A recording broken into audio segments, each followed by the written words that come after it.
Book 1, Chapter 3 of Michael Strogoff, Courier of the Czar. This recording is in the public domain. Michael Strogoff, by Jules Verne. Book 1, Chapter 3. Michael Strogoff meets the Czar. The door of the Imperial Cabinet was again opened and General Kissoff was announced. "The courier?" inquired the Czar eagerly.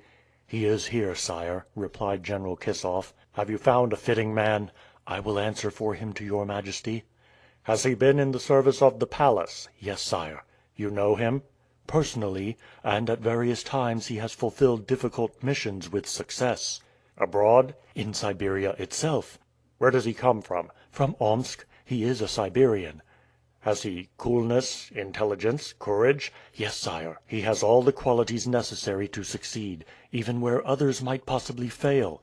"What is his age?" 30. "Is he strong and vigorous?" "Sire, he can bear cold, hunger, thirst, fatigue, to the very last extremities." "He must have a frame of iron." "Sire, he has." "And a heart?" "A heart of gold." "His name?" "Michael Strogoff." "Is he ready to set out?" "He awaits your majesty's orders in the guard room." "Let him come in," said the Czar. In a few moments Michael Strogoff, the courier, entered the imperial library. He was a tall, vigorous, broad-shouldered, deep-chested man. His powerful head possessed the fine features of the Caucasian race. His well-knit frame seemed built for the performance of feats of strength. It would have been a difficult task to move such a man against his will, for when his feet were once planted on the ground, it was as if they had taken root. As he doffed his Muscovite cap, locks of thick curly hair fell over his broad, massive forehead. When his ordinarily pale face became at all flushed, it arose solely from a more rapid action of the heart. His eyes, of a deep blue, looked with clear, frank, firm gaze. The slightly contracted eyebrows indicated lofty heroism, the hero's cool courage, according to the definition of the physiologist. He possessed a fine nose, with large nostrils, and a well-shaped mouth, with the slightly projecting lips which denote a generous and noble heart. Michael Strogoff had the temperament of the man of action, who does not bite his nails or scratch his head in doubt and indecision. Sparing of gestures as of words, he always stood motionless like a soldier before his superior. But when he moved, his step showed a firmness, a freedom of movement, which proved the confidence and vivacity of his mind. Michael Strogoff wore a handsome military uniform something resembling that of a light cavalry officer in the field. Boots, spurs, half tightly fitting trousers, brown pelisse, trimmed with fur and ornamented with yellow braid. On his breast glittered a cross and several medals. Michael Strogoff belonged to the special corps of the Czar's couriers, ranking as an officer among those picked men. His most discernible characteristic, particularly in his walk, his face, in the whole man, and which the Czar perceived at a glance, was, that he was a fulfiller of orders. He therefore possessed one of the most serviceable qualities in Russia, one which, as the celebrated novelist Turgenev says, will lead to the highest positions in the Muscovite Empire. In short, if anyone could accomplish this journey from Moscow to Irkutsk, across a rebellious country, surmount obstacles, and brave perils of all sorts, Michael Strogoff was the man. A circumstance especially favorable to the success of his plan was, that he was thoroughly acquainted with the country which he was about to traverse, and understood its different dialects, not only from having traveled there before, but because he was of Siberian origin. His father, old Peter Strogoff, dead 10 years since, inhabited the town of Omsk, situated in the government of the same name, and his mother, Marfa Strogoff, lived there still. There, amid the wild steppes of the provinces of Omsk and Tobolsk, had the famous huntsman brought up his son Michael to endure hardship. Peter Strogoff was a huntsman by profession. Summer and winter, in the burning heat, as well as when the cold was sometimes 50 degrees below zero, he scoured the frozen plains, the thickets of birch and larch, the pine forests, setting traps, watching for small game with his gun, and for large game with the spear or knife. The large game was nothing less than the Siberian bear, a formidable and ferocious animal, in size equaling its fellow of the frozen seas.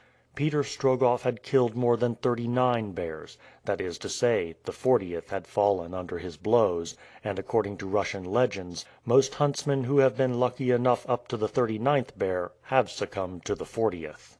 Peter Strogoff had, however, passed the fatal number without even a scratch. From that time his son Michael, aged 11 years, never failed to accompany him to the hunt, carrying the ragatina or spear to aid his father, who was armed only with the knife. When he was 14, Michael Strogoff had killed his first bear, quite alone. That was nothing, but after stripping it he dragged the gigantic animal's skin to his father's house, many versts distant, exhibiting remarkable strength in a boy so young. This style of life was of great benefit to him, and when he arrived at manhood he could bear any amount of cold, heat, hunger, thirst, or fatigue. Like the Yakut of the northern countries, he was made of iron. He could go 24 hours without eating, 10 nights without sleeping, and could make himself a shelter in the open steppe where others would have been frozen to death. Gifted with marvelous acuteness, guided by the instinct of the Delaware of North America, over the white plain, when every object is hidden in mist, or even in higher latitudes, where the polar night is prolonged for many days, he could find his way when others would have had no idea whither to turn. All his father's secrets were known to him. He had learnt to read almost imperceptible signs, the forms of icicles, the appearance of the small branches of trees, mists rising far away in the horizon, vague sounds in the air, distant reports, the flight of birds through the foggy atmosphere, 1,000 circumstances which are so many words to those who can decipher them. Moreover, tempered by snow like a Damascus blade in the waters of Syria, he had a frame of iron, as General Kissoff had said, and, what was no less true, a heart of gold. The only sentiment of love felt by Michael Strogoff was that which he entertained for his mother, the aged Marfa, who could never be induced to leave the house of the Strogoffs at Omsk, on the banks of the Irtish, where the old huntsman and she had lived so long together. When her son left her, he went away with a full heart, but promising to come and see her whenever he could possibly do so, and this promise he had always religiously kept. When Michael was 20, it was decided that he should enter the personal service of the Emperor of Russia, in the corps of the couriers of the Czar. The hardy, intelligent, zealous, well-conducted young Siberian first distinguished himself especially in a journey to the Caucasus, through the midst of a difficult country, ravaged by some restless successors of Shamil. Then, later, in an important mission to Petropolovsky, in Kamchatka, the extreme limit of Asiatic Russia. During these long journeys he displayed such marvelous coolness, prudence, and courage as to gain him the approbation and protection of his chiefs, who rapidly advanced him in his profession. The furloughs which were his due after these distant missions he never failed to devote to his old mother. Having been much employed in the south of the empire, he had not seen old Marfa for 3 years, 3 ages, the first time in his life he had been so long absent from her. Now, however, in a few days he would obtain his furlough, and he had accordingly already made preparations for departure for Omsk, when the events which have been related occurred. Michael Strogoff was therefore introduced into the Czar's presence in complete ignorance of what the Emperor expected from him. The Czar fixed a penetrating look upon him without uttering a word, whilst Michael stood perfectly motionless. The Czar, apparently satisfied with his scrutiny, motioned to the chief of police to seat himself, and dictated in a low voice a letter of not more than a few lines.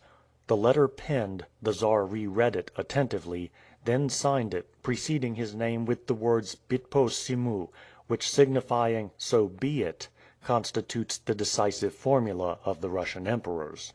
The letter was then placed in an envelope, which was sealed with the imperial arms. The Czar, rising, told Michael Strogoff to draw near. Michael advanced a few steps, and then stood motionless, ready to answer. The Czar again looked him full in the face and their eyes met. Then, in an abrupt tone, "Thy name?" he asked. "Michael Strogoff, sire." "Thy rank?" "Captain in the corps of couriers of the Czar." "Thou dost know Siberia?" "I am a Siberian." "A native of?" "Omsk, sire." "Hast thou relations there?" "Yes, sire."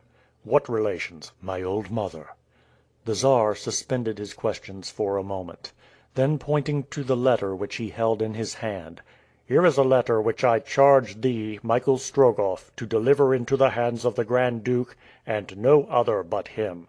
"I will deliver it, sire." "The Grand Duke is at Irkutsk." "I will go to Irkutsk." "Thou wilt have to traverse a rebellious country invaded by Tartars, whose interest it will be to intercept this letter." "I will traverse it." "Above all, beware of the traitor, Ivan Ogareff, who will perhaps meet thee on the way." "I will beware of him." "Wilt thou pass through Omsk?" "Sire, that is my route." "If thou dost see thy mother, there will be the risk of being recognized. Thou must not see her." Michael Strogoff hesitated a moment. "I will not see her," said he. "Swear to me, that nothing will make thee acknowledge who thou art, nor whither thou art going." "I swear it." "Michael Strogoff," continued the Czar, giving the letter to the young courier, "take this letter. On it depends the safety of all Siberia, and perhaps the life of my brother, the Grand Duke." "This letter shall be delivered to His Highness the Grand Duke." "Then thou wilt pass whatever happens?" "I shall pass, or they shall kill me." "I want thee to live." "I shall live, and I shall pass," answered Michael Strogoff. The Czar appeared satisfied with Strogoff's calm and simple answer. "Go then, Michael Strogoff," said he. "Go for God, for Russia, for my brother, and for myself." The courier, having saluted his sovereign, immediately left the imperial cabinet, and in a few minutes the New Palace. "You made a good choice there, General," said the Czar. "I think so, sire," replied General Kissoff. "And your majesty may be sure that Michael Strogoff will do all that a man can do." "He is indeed a man," said the Czar. End of Book 1, Chapter 3.